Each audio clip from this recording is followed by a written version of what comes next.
नमस्कार दोस्तों, आप सबका फिर से स्वागत है। सुबह सुबह जिम से वापस आते हुए कॉफ़ी उठा ली है अपने चाय की टपली टिम होटल से। मजाक कर रहा हूँ, मतलब एक रोज़ का अड्डा बन चुका है।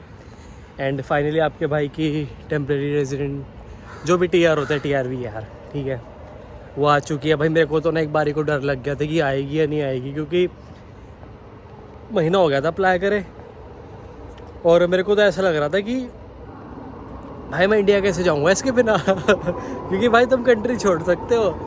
कई लोग, पता है आप लोगों को ये बोलेंगे कई लोग कि भाई आप वापस आ सकते हो आपके अगर स्टडी परमिट वैलिड है। देखो मेरा स्टडी परमिट ना 2025 अप्रैल तक वैलिड है, ऑनेस्टली बताऊँ तो, और मेरा वर्क परमिट 2027 तक मई तक वैलिड है, ठीक है। तो मेरे पास एक साल तो भी वर्क पर स्टडी परमिट का भी था। और मैं अगर लोगों की बात सुन के जाऊँ कि मैं वापस आ सकता हूँ, कल को मेरे को एयरपोर्ट पर पकड़ ले वैंकूवर पे और वापस भेज दे कि आपके पास तो टेम्प्रेरी रेजिडेंटशिप ही नहीं है, तो फिर मैं क्या करूँगा। तो लोगों की बात बिना सुने मैंने अपना टीआर अप्लाई कर दिया, ठीक है। पहले तो कॉफ़ी रख के हाथ चेंज करते हैं, हाथ दुख गया।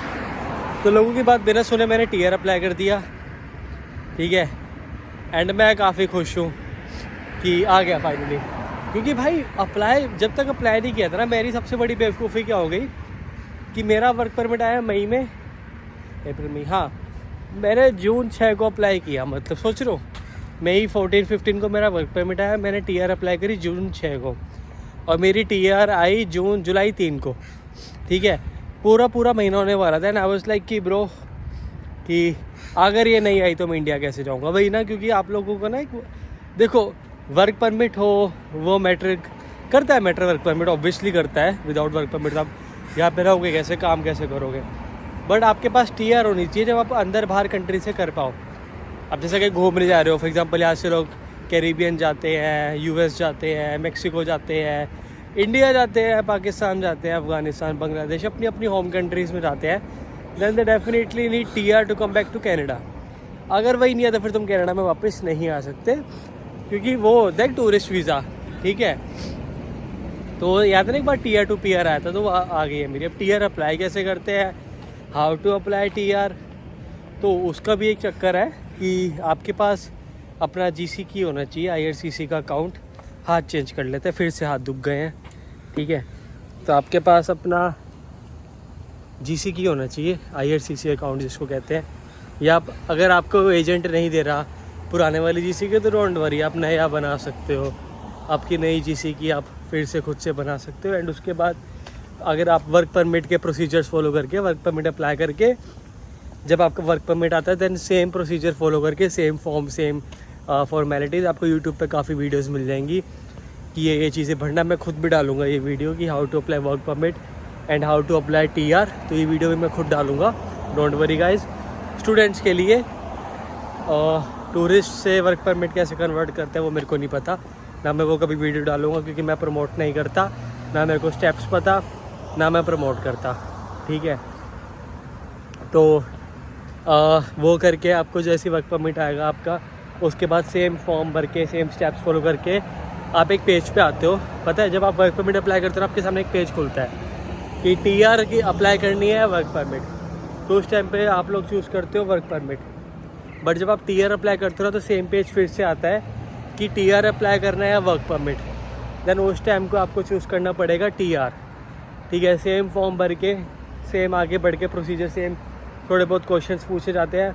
उसके बाद आप लोगों से थोड़े डॉक्यूमेंट्स मांगे जाएंगे, आपको डॉक्यूमेंट्स अपलोड करना होगा। भाई मैंने तो इतनी वाहियात क्वालिटी में डॉक्यूमेंट्स अपलोड करे ना, आई नो कि मैंने किस किस क्वालिटी में डॉक्यूमेंट्स अपलोड करे, आई नो, ठीक है। ओ भाई सीक्रेट एजेंट पुलिस का,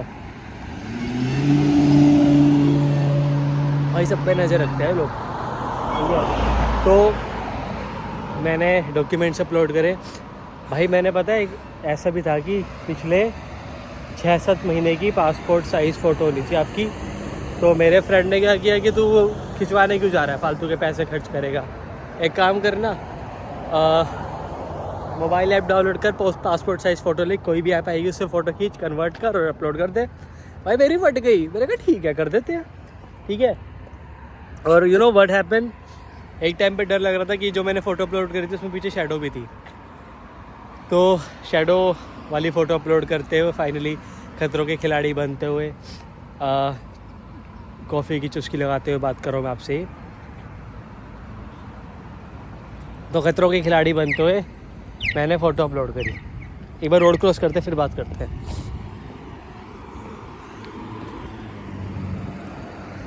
पेट्रोल सस्ता हो गया 183.9, 204 पे चला गया था पर अब 183 पे आ गया। अब ये मत समझना है कि $183 का पेट्रोल है, $183 का पेट्रोल है, नहीं, $1.83 का पेट्रोल है। ये लोग लिखते हैं ऐसे कि 183.9, पहले 204 था, मतलब $2.04 का एक पेट्रोल लीटर था। बहुत महंगा पेट्रोल यहाँ पे, ठीक है। तो कहा था मैं भाई, तो मैंने वो फ़ोटो अपलोड कर दी फाइनली। जो मैं सोच रहा था कि रिजेक्शन भी आ सकता है फ़ोटो के चक्कर में, तो वो रिजेक्शन नहीं आया, वो अप्रूवल आ गया, TR का भी और वर्क परमिट का भी।